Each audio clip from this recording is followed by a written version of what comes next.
Princess Helena was Queen Victoria's third daughter, born in 1846 and known within the royal family for her practical nature and unwavering devotion to duty. Unlike her sisters, who married into foreign royal houses and moved abroad, Helena remained close to home when she married Prince Christian of Schleswig-Holstein in 1866. Prince Christian, 15 years her senior, had lost his hereditary claims when Prussia annexed his duchies, making him effectively a prince without a principality. The couple established their household at Cumberland Lodge in Windsor Great Park, where they lived a life that was undeniably royal, yet distinctly domestic. Helena served as Queen Victoria's unofficial private secretary and constant companion, while Prince Christian occupied himself with military duties and estate management. Their marriage represented a new model of royal life, one where European princes could settle permanently in Britain, maintaining their titles while serving the British crown rather than ruling their own territories. This arrangement suited Queen Victoria perfectly. She retained her daughter's daily assistance while gaining a son-in-law who posed no political complications. Prince Christian's gentle temperament and willingness to remain in Britain made him an ideal match for Helena, whose primary role would always be supporting her formidable mother. Their household became a quiet cornerstone of the extended royal family, hosting relatives and managing ceremonial duties without the drama that often accompanied more prominent royal marriages. The children born to Princess Helena and Prince Christian occupied a unique position within the British royal hierarchy. They were undeniably royal by birth, bearing the titles of prince and princess, yet they stood entirely outside the line of succession to the British throne. Their fathers' Germanic titles connected them to European nobility, but these were largely ceremonial distinctions without accompanying territories or political power. This status shaped every aspect of their upbringing and future prospects. They would receive royal educations, attend state functions, and maintain the dignity expected of Queen Victoria's grandchildren, but they would also be expected to earn their place in the world through service rather than inheritance. The boys would pursue military careers or professional occupations, while the girls would be prepared for lives of public service and charitable work, with marriage prospects depending more on personal compatibility than dynastic advantage. Queen Victoria herself understood this distinction clearly. These grandchildren would serve the monarchy by example rather than by ruling, embodying the virtues of duty, discipline, and quiet dedication that she believed essential to royal character. They would be visible enough to maintain public respect for the institution, yet removed enough from direct power to avoid the political complications that surrounded closer heirs. Their lives would be measured not by crowns gained or territories ruled, but by the steadiness of their service and the dignity of their conduct. Prince Christian Victor of Schleswig-Holstein was born at Windsor Castle on April 14, 1867, the first child of Princess Helena and Prince Christian. His birth was attended by Queen Victoria herself, who immediately took a particular interest in this first grandson, born to one of her daughters, who had remained in England. The infant was christened at Windsor, with the Queen serving as one of his godparents, establishing from the earliest moment his special connection to the heart of the royal family. As the eldest son, Christian Victor held the unique position of being simultaneously close to royal power and entirely removed from it. He was 13th in line to the British throne at birth, a position that guaranteed him royal status while ensuring he would never inherit meaningful political authority. His Germanic titles through his father's line included succession rights to Schleswig-Holstein, though these had been rendered largely meaningless by Prussian annexation. The Queen displayed considerable affection for this first grandson to be raised primarily at Windsor. She personally supervised many aspects of his early care and education, viewing him as a promising example of the new generation of royals who would serve the empire without expecting to rule it. His proximity to her daily life meant that Christian Victor grew up with an intimate understanding of royal duty and the mechanics of constitutional monarchy, lessons that would profoundly shape his approach to his own life and career. Christian Victor's childhood unfolded within the carefully structured environment that Queen Victoria prescribed for all her grandchildren. His early education began with private tutors at Cumberland Lodge, where he mastered French and German alongside English, reflecting the multilingual expectations of European royalty. The curriculum emphasized history, particularly military history, geography of the British Empire, and mathematics, preparing him for the practical demands of imperial service. At age 13, he was sent to Wellington College, the public school founded specifically to educate the sons of military officers. This choice reflected the direction already planned for his future, a career in the British Army rather than the diplomatic or ceremonial roles often assigned to minor royals. Wellington's emphasis on discipline, physical fitness, and leadership development suited both his temperament and the Queen's vision for his future contribution to the empire. His school years were marked by steady academic performance and natural leadership abilities. Fellow students later recalled his straightforward manner and lack of pretension, qualities that would serve him well in military life. He excelled in athletics, particularly cricket and rowing, and showed an early aptitude for the kind of practical problem-solving that imperial officers required. His holidays were spent at royal residences where he observed the daily operations of monarchy, while remaining clearly positioned as a future servant of the crown rather than its inheritor. Upon completing his education at Wellington College, Prince Christian Victor entered the Royal Military Academy Sandhurst in 1885, beginning the formal military career that had been planned for him since childhood. Sandhurst's rigorous program of military engineering, tactics, and leadership development suited his methodical nature and genuine enthusiasm for imperial service. He graduated with distinction in 1888, commissioned as a second lieutenant in the 60th Rifles. His early military assignments demonstrated the complex balance required of a royal officer. He needed to prove himself capable and deserving of promotion while navigating the inevitable complications that arose from his royal status. Senior officers were sometimes uncertain how to treat a grandson of the Queen, while fellow junior officers occasionally resented what they perceived as advantages. Christian Victor addressed these challenges through consistent professionalism and a willingness to accept the most demanding assignments available to officers of his rank. His first significant posting came with the King's Royal Rifle Corps, where he developed expertise in the tactical innovations that were transforming late Victorian warfare. The introduction of more accurate rifles, improved artillery, and new communication technologies required officers who could adapt traditional methods to modern realities. Christian Victor's technical aptitude and systematic approach to problem-solving made him particularly effective in mastering these evolving military sciences. Prince Christian Victor's overseas service began in 1896, when he was posted to India as part of the routine rotation that seasoned British imperial officers. His assignment to the northwest frontier exposed him to the complex military and diplomatic challenges of managing Britain's most strategically crucial imperial boundary. The region demanded officers capable of independent judgment, cultural sensitivity, and tactical flexibility, qualities that would define the most effective imperial administrators. His service record in India demonstrated both competence and dedication. He participated in several frontier campaigns, gaining practical experience in the small unit operations that characterized warfare in the region. Fellow officers noted his careful preparation, attention to logistics, and concern for the welfare of the soldiers under his command. These qualities reflected both his military training and the sense of responsibility that had been cultivated throughout his royal upbringing. The frontier experience also provided Christian Victor with first-hand knowledge of the human costs of imperial expansion. He witnessed the harsh realities of colonial warfare, the cultural complexities of governing diverse populations, and the physical demands placed on British forces operating in difficult terrain and climate. These experiences deepened his understanding of imperial service while reinforcing his commitment to the professional military career he had chosen. In 1899, Prince Christian Victor volunteered for service in South Africa as the Second Boer War began, despite having recently returned from India and being eligible for home leave. His decision reflected both personal conviction about imperial duty and recognition that this conflict would provide the defining military experience for his generation of British officers. He was assigned to the staff of Lord Roberts, the commanding general, in a role that combined his frontier experience with the staff training he had received at Sandhurst. The campaign in South Africa proved far more challenging than British planners had anticipated.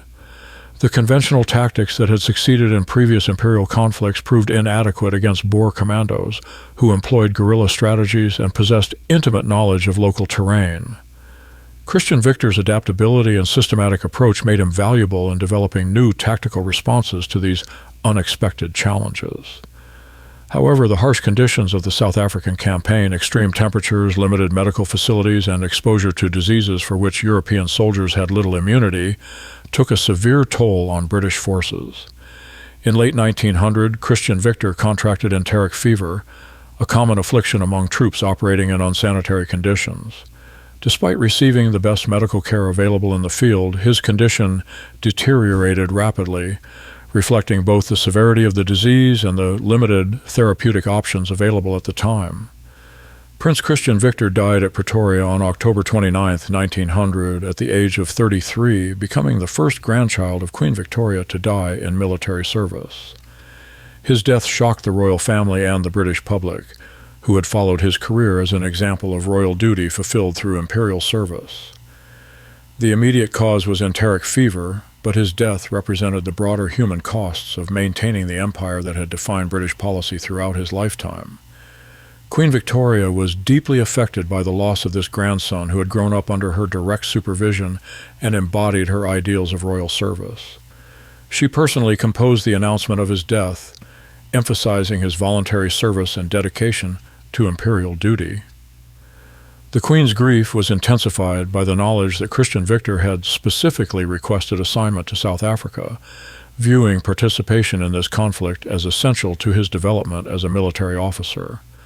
His funeral was held at Windsor Castle with full military honors, attended by representatives of all the regiments in which he had served. The ceremony reflected both his royal status and his identity as a serving officer, with his coffin draped in the Union Jack and escorted by soldiers from the King's Royal Rifle Corps. His burial in St. George's Chapel placed him among the royal dead while acknowledging his distinct identity as a soldier who had died in active service. Prince Christian Victor's legacy centered on his role as the exemplar of royal service without royal power. His career demonstrated that Queen Victoria's grandchildren could contribute meaningfully to the empire through professional competence and personal dedication rather than inherited authority. Military historians have noted his solid professional record and his adaptability to the changing nature of imperial warfare during the late Victorian period. Within the royal family, his death reinforced the understanding that proximity to the throne carried obligations as well as privileges. His willingness to seek active service in dangerous imperial campaigns, rather than accepting the ceremonial military roles often assigned to minor royals, established a precedent for royal military service that would influence subsequent generations. His example particularly affected his younger brother Albert and his cousins, who understood that royal status required genuine contribution rather than merely symbolic presence. The broader public memory of Prince Christian Victor focused on his representation of imperial sacrifice and duty. Memorial plaques in churches and regimental museums celebrated him as an example of aristocratic service, while military histories included him among the promising officers lost during the South African campaign.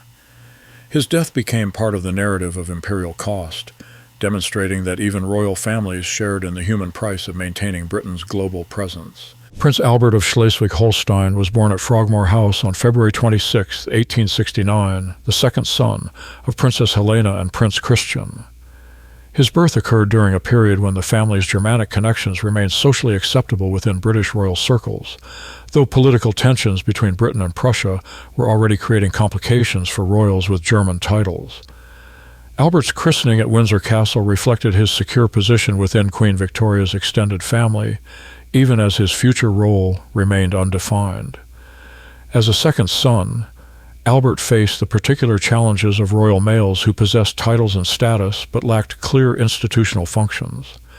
Unlike his elder brother Christian Victor, whose military career was planned from childhood, Albert's path remained uncertain through his early years. The family's loss of territorial authority in Schleswig-Holstein meant that his inheritance would be largely ceremonial, requiring him to construct a meaningful life through personal initiative rather than predetermined dynastic responsibilities. Queen Victoria took considerable interest in Albert's development, though her attention was necessarily divided among numerous grandchildren. She recognized in him a thoughtful nature and intellectual curiosity that differed from Christian Victor's more straightforward military inclinations. These early observations would influence the educational choices made for Albert and the eventual direction of his adult life, as the family sought to channel his particular abilities toward appropriate forms of royal service. Albert's education reflected the complex cultural position of his family within British society. His early tutoring emphasized both English history and Germanic cultural traditions, preparing him to navigate the dual identity that would characterize his entire life. Unlike purely British royals, he was expected to maintain connections with German relatives and understand the political complexities of Central European nobility, even as his primary loyalty remained with the British crown. He attended Eton College, where his education emphasized classical literature, modern languages, and European history. His academic performance was consistently strong, particularly in subjects requiring analytical thinking and cultural interpretation. Fellow students later recalled his serious demeanor and his tendency to approach problems systematically, qualities that suggested intellectual gifts that might be channeled towards scholarly or administrative pursuits rather than purely ceremonial roles. The cultural duality of Albert's education became more pronounced as political tensions between Britain and Germany intensified during the 1880s and 1890s. His Germanic titles and family connections, once viewed as valuable links to European nobility, increasingly became sources of potential embarrassment or suspicion. This evolution required him to develop a sophisticated understanding of how personal identity could be separated from political affiliation, a skill that would prove essential throughout his adult life. Following the death of his brother Christian Victor in South Africa, Prince Albert inherited the position of eldest surviving son and heir to the family's Germanic titles. This change fundamentally altered his prospects and responsibilities, requiring him to balance personal inclinations with dynastic obligations. His approach to military service reflected this new position, emphasizing preparedness for leadership rather than pursuit of active combat assignments. Albert received his commission in the Prussian army through family connections, while simultaneously holding honorary positions in British regiments. This dual military affiliation reflected the complex political position of royals with Germanic ties, who needed to maintain credibility in both British and German military circles while avoiding conflicts of loyalty. His military training focused on staff work and administration rather than field command, preparing him for the ceremonial and diplomatic functions that would define his career. His military service was characterized by competence and discretion rather than heroic achievement. He understood that his role was to represent royal dignity and maintain family honor, rather than to seek personal glory through combat service. This approach reflected both practical wisdom and recognition that his Germanic connections required him to avoid situations that might create political complications for the British royal family. Upon reaching adulthood, Prince Albert assumed the courtesy title Duke of Schleswig-Holstein, acknowledging his position as head of a dynasty that retained social recognition but had lost political authority. His role required him to maintain the dignity and continuity of ancient noble traditions while accepting that these responsibilities carried no practical power. This balance between symbolic importance and actual limitation characterized all aspects of his adult life. His assumption of dynastic leadership coincided with increasing complications for royals with German connections. The growing tensions that would culminate in World War I made his position increasingly delicate, requiring him to demonstrate unquestionable loyalty to Britain while maintaining the cultural connections that defined his identity. His careful navigation of these competing demands reflected both personal diplomatic skill and recognition of the precarious nature of his social position. Albert's approach to his dynastic responsibilities emphasized cultural preservation and family continuity rather than political activism. He maintained correspondence with Germanic relatives, supported cultural institutions, and preserved family archives and traditions. These activities allowed him to fulfill his inherited obligations while avoiding the political engagement that might have created conflicts. With his British identity and loyalties, Prince Albert remained unmarried throughout his life, a choice that reflected both personal preference and practical considerations about the complications that marriage might create for someone in his position. His decision to remain single avoided the dynastic and political complexities that would have accompanied any marriage choice, whether to British nobility, Germanic royalty, or commoners. This choice allowed him to maintain focus on his cultural and administrative interests without the divided loyalties that marriage might have required. Contemporary records suggest that Albert maintained private relationships and may have had descendants outside marriage, though the royal family's discretion about such matters means that definitive information remains limited. The social conventions of the period allowed considerable privacy for unmarried royals, particularly those whose positions were primarily ceremonial rather than politically significant. His personal life was conducted with the discretion expected of minor royals who needed to avoid scandal while maintaining human relationships. His unmarried status also simplified the complex questions of inheritance and succession that affected other Germanic noble families during this period. By remaining single, Albert avoided creating additional complications for future generations who would need to navigate the changing political landscape of 20th century Europe.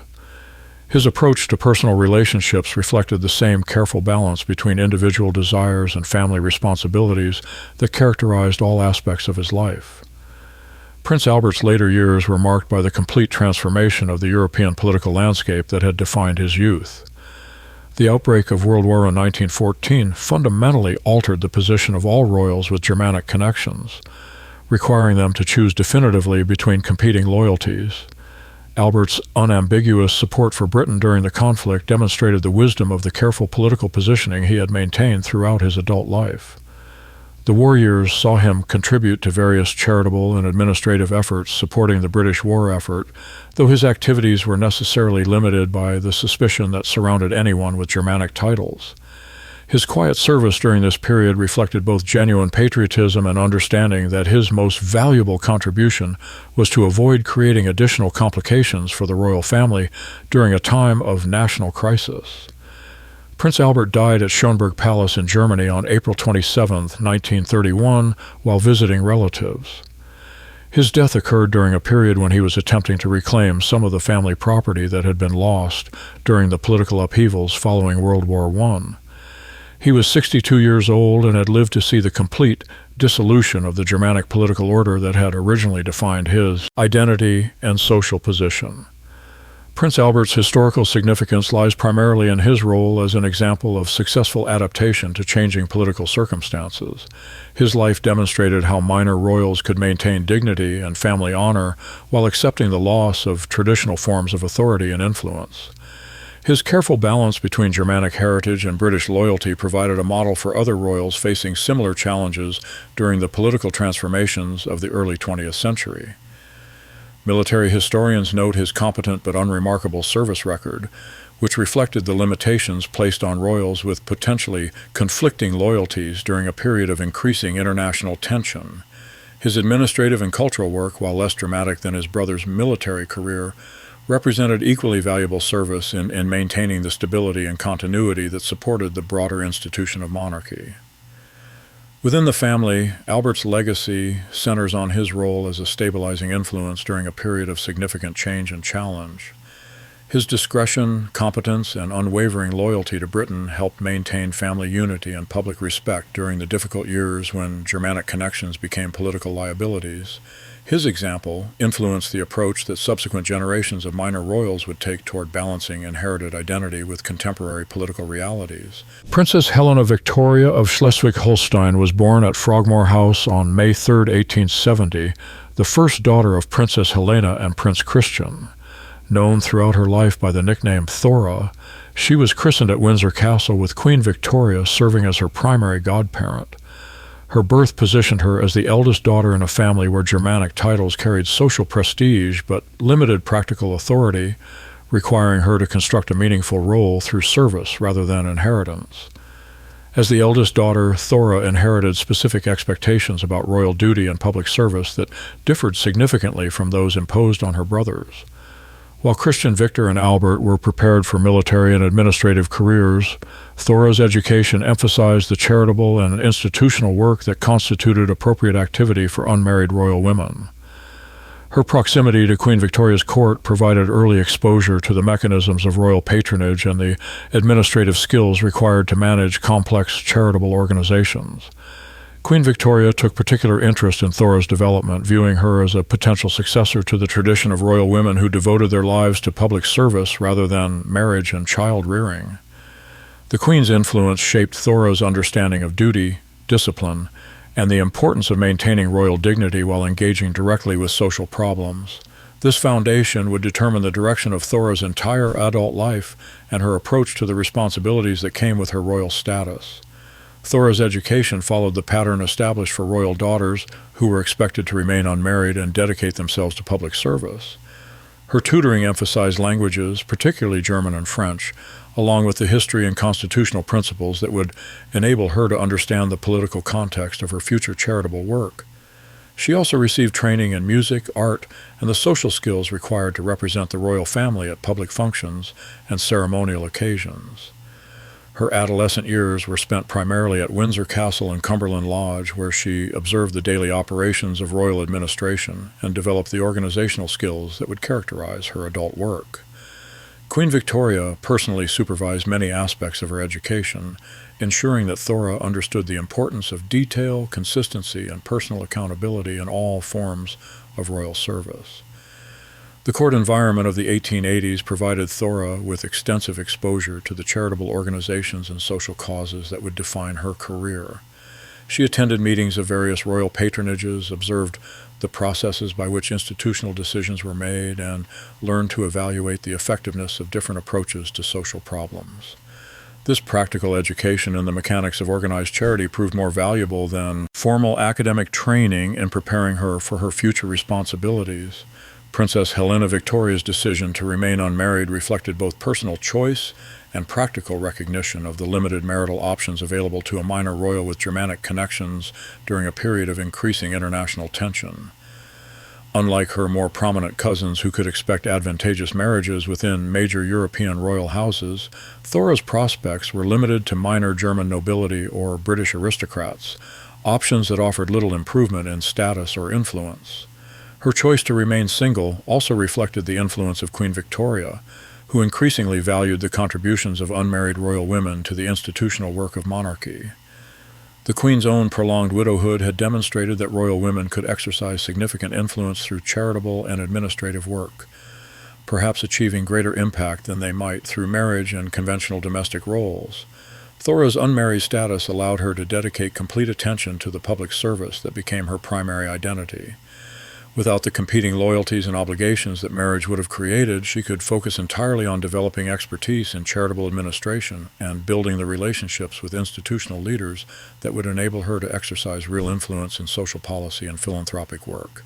From the 1890s onward, Princess Helena Victoria built a distinguished career in charitable and institutional leadership that demonstrated the significant contributions unmarried royal women could make to British social life. Her primary focus was healthcare and social welfare, areas where royal patronage could provide both financial support and administrative credibility. She became president of numerous charitable organizations and demonstrated genuine expertise in the practical challenges of institutional management. Her approach to charitable work emphasized systematic analysis and measurable results rather than merely ceremonial involvement. She personally visited the institutions she patronized, studied their operational methods, and worked directly with professional staff to identify areas for improvement. This hands-on approach distinguished her from royals who provided only nominal leadership to charitable organizations. Thora's most significant institutional involvement came through her leadership of the Royal School of Needlework and her work with various healthcare organizations serving working-class communities. These positions required detailed knowledge of both administrative procedures and the specific social problems being addressed.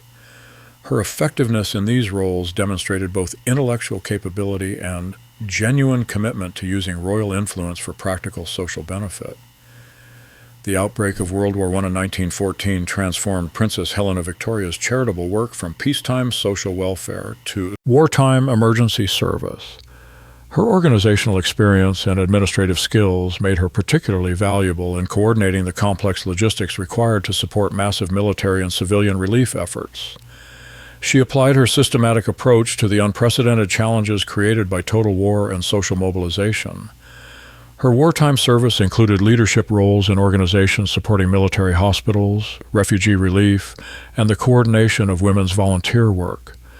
These responsibilities required her to work directly with government officials, military leaders, and representatives of international relief organizations. Her royal status provided access to decision-makers, while her demonstrated competence ensured that her contributions were valued for their practical effectiveness rather than merely their symbolic importance. The war years also demonstrated Thora's ability to adapt to rapidly changing circumstances and to work effectively under extreme pressure.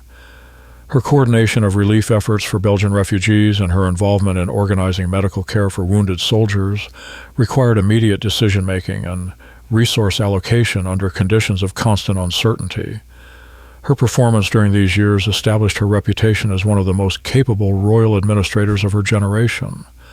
Following World War I, Princess Helena Victoria continued her charitable and institutional work while adapting to the changed social and political circumstances of interwar Britain.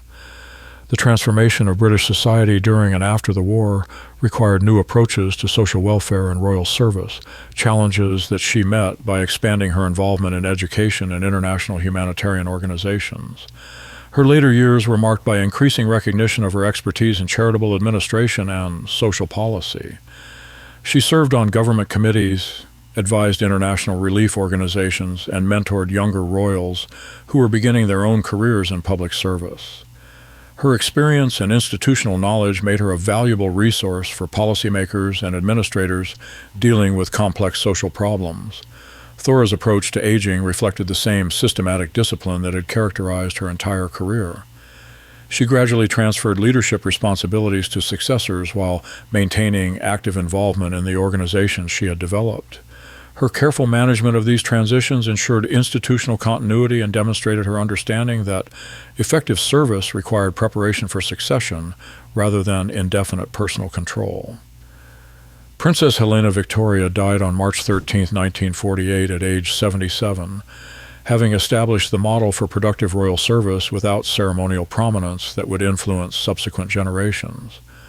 Her life demonstrated that minor royals could achieve significant social impact through professional competence, systematic dedication, and willingness to engage directly with practical problems rather than limiting themselves to ceremonial functions.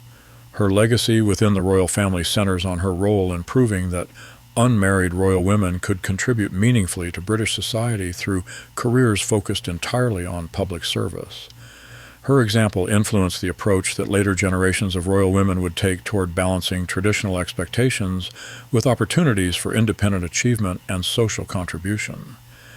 The broader historical significance of Thora's life lies in her representation of the evolution of royal service during a period of fundamental social and political change.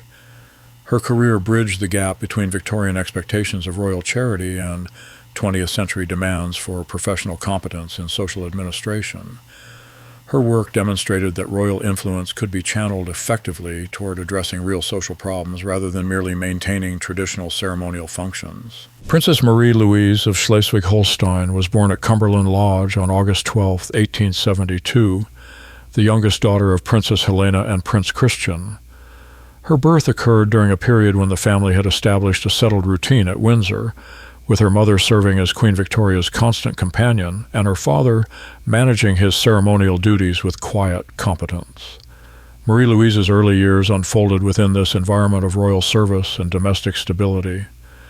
As the youngest child, Marie Louise received the particular affection often accorded to the final addition to a family. Queen Victoria, despite her advancing age and numerous grandchildren, showed considerable interest in this youngest granddaughter, personally supervising aspects of her early education and development. The Queen's attention reflected both family affection and her continued belief in the importance of preparing royal women for lives of service and social responsibility. Marie Louise's childhood was marked by the security and privilege of life within the extended royal family, but also by growing awareness of the limitations that would define her adult prospects. As a minor royal with Germanic connections, her future would depend more on personal initiative and family strategy than on inherited position or political influence. Her early education reflected these realities, emphasizing the practical skills and cultural knowledge required for independent royal service. Marie Louise's education emphasized artistic and cultural development alongside the languages and social skills expected of royal women. Her tutors noted her particular aptitude for literature and music, interests that would provide both personal satisfaction and opportunities for public engagement throughout her life. Her cultural education included extensive exposure to European art and literature, preparing her for the cosmopolitan social world that defined late Victorian royal society. Her adolescent years coincided with significant changes in royal family dynamics and British social attitudes. The deaths of older relatives and the marriages of cousins altered family relationships, while broader social changes created new expectations for royal women's public engagement. Marie-Louise navigated these transitions while developing the personal interests and social skills that would characterize her adult identity. The cultural aspect of her education proved particularly significant in shaping her future approach to royal service. Her genuine appreciation for literature, art, and music provided authentic foundations for the patronage work that would become central to her public role. Unlike royals whose cultural involvement was purely ceremonial, Marie-Louise developed real expertise that enabled her to contribute meaningfully to artistic and literary institutions. In 1891, Princess Marie-Louise married Prince Heribert of Anhalt in a ceremony at St. George's Chapel, Windsor. The marriage represented a typical arrangement for minor British royals with Germanic connections, linking two families of similar status and cultural background. Prince Heribert was a younger son with limited prospects for territorial authority, making him an appropriate match for a granddaughter of Queen Victoria who possessed royal status but no political power. The marriage initially appeared successful, with the couple establishing a household that balanced British and Germanic social conventions. Marie-Louise adapted to life in Anhalt while maintaining connections with her British family and continuing the charitable work that had been central to her upbringing. Her position as a married princess in a German court provided new opportunities for cultural and social engagement. However, the marriage gradually revealed fundamental incompatibilities that reflected both personal differences and the broader cultural tensions affecting Anglo-German relations during the 1890s. Marie-Louise's British education and social attitudes conflicted with the more rigid expectations of Germanic court life, while her husband's approach to marriage reflected traditional assumptions about royal women's roles that differed from the more independent model she had observed in her British relatives. The marriage between Princess Marie-Louise and Prince Heribert deteriorated steadily through the 1890s, culminating in a formal separation that was arranged through diplomatic channels rather than conventional divorce proceedings. The breakdown reflected both personal incompatibilities and the broader political tensions that were complicating relationships between British and Germanic royal families during this period. The separation was handled with the discretion required to avoid scandal while addressing the reality that the marriage had become untenable. Marie-Louise returned to England in 1900, resuming her residence with her parents while beginning the process of reconstructing an independent life. Her return coincided with increasing anti-German sentiment in Britain, making her previous marriage an additional complication in her efforts to re-establish her position within British royal society. The end of her marriage represented both personal failure and liberation from constraints that had limited her ability to pursue the kind of independent royal service that had characterized her mother's career. Her separation enabled her to focus entirely on developing the charitable and cultural work that would define the remainder of her life, though it also required her to navigate the social complications that surrounded divorced or separated royals during this period. Following her return to England, Princess Marie-Louise devoted herself to developing an independent career in charitable and cultural work that would establish her as one of the most effective working royals of her generation.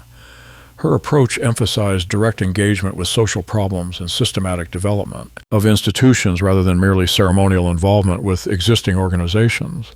Her unmarried status after separation provided freedom to pursue these interests without competing domestic obligations. Her primary focus was social welfare work in London's East End, particularly in Bermondsey, where she established and personally managed institutions serving working-class communities. This work required her to develop detailed knowledge of urban poverty, public health, and educational policy while building relationships with local leaders and government officials. Her hands-on approach distinguished her from royals whose charitable work was limited to ceremonial functions. Marie-Louise's public life was also characterized by extensive involvement in women's organizations and international humanitarian efforts. Her linguistic abilities and cultural knowledge made her particularly effective in coordinating international relief efforts and cultural exchanges. Her work demonstrated that minor royals could achieve significant social impact through professional competence and sustained personal commitment to specific causes. The outbreak of World War I in 1914 provided Princess Marie Louise with opportunities to apply her organizational skills and social knowledge to wartime emergency service. Her established connections with working-class communities in London made her particularly valuable in coordinating civilian relief efforts and maintaining morale in areas heavily affected by wartime disruptions. Her work during this period demonstrated both patriotic commitment and practical administrative ability. Her wartime service included leadership roles in organizations supporting military families, coordinating relief for bombing victims, and managing the complex logistics required to maintain social services under wartime conditions. These responsibilities required her to work directly with government officials and military authorities while maintaining the charitable organization she had developed during peacetime. The war years also highlighted Marie Louise's ability to adapt her social welfare work to changing circumstances and urgent priorities. Her experience in Bermondsey provided valuable insights into the effects of wartime deprivation on working-class communities, knowledge that proved essential in developing effective relief policies. Her wartime service established her reputation as a reliable and competent administrator capable of managing complex institutional responsibilities under difficult conditions. During the interwar period, Princess Marie Louise began writing her memoirs and other works that preserved family history and provided insights into the changing nature of royal life during her lifetime. Her literary work reflected both personal intellectual interests and recognition that her generation possessed unique perspectives on the transformation of European monarchy during the late 19th and early 20th centuries. Her memoir, My Memories of Six Reigns, published in 1956, provided valuable historical documentation of royal family life while demonstrating her literary abilities and analytical intelligence. The work balanced personal reminiscences with broader observations about social and political change, offering insights into how minor royals experienced and contributed to the evolution of British monarchy during a period of fundamental transformation. Marie Louise's writing also reflected her commitment to preserving family traditions and cultural memory while adapting to contemporary circumstances. Her work documented the customs, relationships, and social conventions that had defined her upbringing while analyzing how these traditions needed to evolve to remain relevant in changing social and political conditions. Her literary contributions provided valuable historical resources while establishing her intellectual reputation independent of her royal status. Princess Marie Louise's later years were marked by continued involvement in charitable work and growing recognition of her contributions to British social life. Her longevity enabled her to witness and adapt to massive changes in royal family structure, social expectations, and international relationships during the first half of the 20th century. Her ability to maintain relevance and effectiveness through these transformations demonstrated both personal adaptability and institutional wisdom. Her final decades were spent largely at her residence in London, where she continued to receive visitors, maintain correspondence with family and charitable associates, and work on her literary projects. Her advanced age made her a living link to Queen Victoria's court and the Victorian royal traditions that had shaped her early development, while her continued activity demonstrated the possibility of productive royal service throughout an extended lifetime. Princess Marie Louise died on December 8, 1956, at the age of 84, having lived through 2 world wars, the transformation of the British Empire, and fundamental changes in the role and function of monarchy. Her death marked the end of an era in royal service and the conclusion of a life that had successfully adapted to changing circumstances while maintaining commitment to the charitable and cultural work that had provided her primary identity. Princess Marie Louise's historical significance lies in her representation of successful adaptation to changing expectations for royal women during a period of fundamental social transformation. Her life demonstrated that minor royals could achieve independence and social impact through professional competence in charitable and cultural work, providing a model that influenced subsequent generations of royal women seeking meaningful careers within the constraints of their inherited positions. Her charitable work in London's East End and her involvement in international humanitarian efforts established her as an early example of the kind of direct social engagement that would become increasingly important for royal legitimacy during the 20th century. Her hands-on approach to social welfare work and her development of systematic administrative methods provided practical models for royal service that went beyond traditional ceremonial functions, Within the royal family, Marie-Louise's legacy centers on her role in demonstrating that divorced or separated royals could reconstruct meaningful public lives while maintaining family relationships and social respect. Her successful navigation of personal difficulties and her ability to channel these experiences into expanded social service provided valuable precedents for later royals facing similar challenges.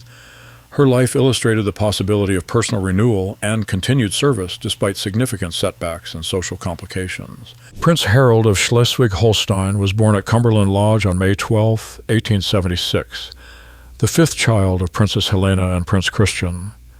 His birth occurred when his mother was 30 years old and his father was 45, representing what would prove to be the final additions to a family that had already produced 4 surviving children over nearly a decade of marriage. Harold's birth was attended by the same careful medical attention provided to all royal children, with Queen Victoria personally informed of his arrival and early development. The infant prince was born into a family structure that had already established clear patterns for the upbringing and future prospects of Helena's children. His elder brothers had been assigned military careers, while his sisters were being prepared for lives of charitable service and possible marriage alliances. Harold's position as a younger son would have likely led to a military career similar to his brother's, though his Germanic titles offered theoretical alternatives through his father's family connections. His birth occurred during a period when the family's position within British royal society remained stable and secure, though growing international tensions were already beginning to complicate the status of royals with Germanic connections. Queen Victoria's continued affection for the family ensured Harold's acceptance within the royal circle, while his parents' established pattern of quiet service provided a secure domestic environment for his early development. Prince Harold died at Cumberland Lodge on May 20, 1876, at 8 days of age, a victim of the high infant mortality rates that affected all social classes during the Victorian period. The immediate cause of death was recorded as pneumonia, though the limited medical knowledge and therapeutic options available at the time made survival unlikely for infants who developed serious respiratory conditions during their first weeks of life. The death of an infant royal was handled with the same discretion and formal protocol applied to all family losses, though the private grief of parents and grandparents reflected the genuine emotional bonds that existed within royal families despite their public prominence. Queen Victoria, who had experienced the loss of several grandchildren during infancy, provided both ceremonial acknowledgement of Harold's brief life and personal support to Helena and Christian during their bereavement. Harold's death was recorded in royal genealogical records and commemorated through private family remembrance, ensuring that his brief existence was acknowledged within family history, even though his short life provided no opportunity for public service or historical contribution. His burial in the Royal Cemetery at Frogmore marked his inclusion within the formal structures of royal memory, while acknowledging the reality that his life had ended before developing any individual characteristics or achievements. Princess Helena gave birth to a stillborn son at Cumberland Lodge on January 7, 1877, representing the final pregnancy of her marriage to Prince Christian. The stillbirth was recorded in royal family documents with the same careful attention to genealogical completeness that characterized all royal births, though no name was assigned and no separate burial ceremony was conducted. The loss occurred during Helena's 31st year, when such pregnancies carried significant medical risks due to the limited obstetric knowledge available during the Victorian period. The stillbirth was handled with appropriate medical attention and family support, though the private nature of such losses meant that public acknowledgement was limited to brief notification and royal correspondence. Queen Victoria, despite her advanced age and numerous family responsibilities, provided personal comfort to her daughter while ensuring that appropriate religious and administrative procedures were followed in acknowledging the loss. This final pregnancy represented the conclusion of Helena's childbearing years and the completion of her family structure with 4 surviving children. The stillbirth was incorporated into family genealogical records as part of the complete documentation of royal lineage, ensuring that this loss was acknowledged within the formal structures of royal memory, even though no individual identity or public recognition was possible. The stillborn son's inclusion in this documentary reflects the commitment to documenting complete family histories, rather than only those lives that achieve public prominence or historical significance. His brief existence and immediate loss represent the biological realities that affected all families during the Victorian period, when pregnancy and childbirth carried substantial risks and infant mortality remained high across all social classes. The historical silence surrounding stillborn royal children reflects both the private nature of such losses and the practical reality that no individual characteristics, achievements, or contributions could develop during such brief existences. However, these losses form part of the family experiences that shape the emotional development and social perspectives of surviving children and parents, influencing family dynamics in ways that affected public royal service and private relationships. The inclusion of stillborn and infant deaths in royal genealogical documentation serves the historical purpose of maintaining complete family records while acknowledging the human costs and emotional realities that existed within royal families despite their public prominence. These losses remind contemporary observers that royal families experience today the same biological vulnerabilities and emotional tragedies that affected all families during periods when medical knowledge and therapeutic options remained severely limited. The collective story of Princess Helena's children illustrates the particular challenges and opportunities faced by royal grandchildren who possessed titles and status but stood outside the direct line of succession to the British throne. Their lives demonstrated various approaches to constructing meaningful identities within the constraints imposed by their social position, family expectations, and the changing political circumstances of late Victorian and early 20th century Europe. Prince Christian Victor's military career and death in service established the model of royal duty fulfilled through professional competence and personal sacrifice. Prince Albert's quiet management of ceremonial responsibilities showed how Germanic nobles could maintain dignity while adapting to the loss of political authority. Princess Helena Victoria's charitable career proved that unmarried royal women could achieve significant social impact through systematic dedication to institutional service. Princess Marie Louise's recovery from marital failure and development of independent public work demonstrated the possibility of personal renewal and continued contribution despite significant setbacks. Even the brief lives of Prince Harold and the stillborn son serve historical purposes by documenting the complete family experience and acknowledging the biological realities that affected royal families alongside their public responsibilities. Their deaths remind observers that royal families experienced the same vulnerabilities and losses that characterized all human families during periods of limited medical knowledge and high mortality rates. Together, these 6 lives represent the various paths available to minor royals during a period of significant social and political transformation. They illustrate how individuals could channel inherited privilege toward genuine service while adapting to changing expectations and circumstances. Their collective legacy demonstrates that meaningful royal contribution could be achieved through professional competence, institutional dedication, and personal character rather than inherited political authority, providing models that would influence subsequent generations of royals seeking to balance traditional expectations with contemporary demands for authentic service and social contribution.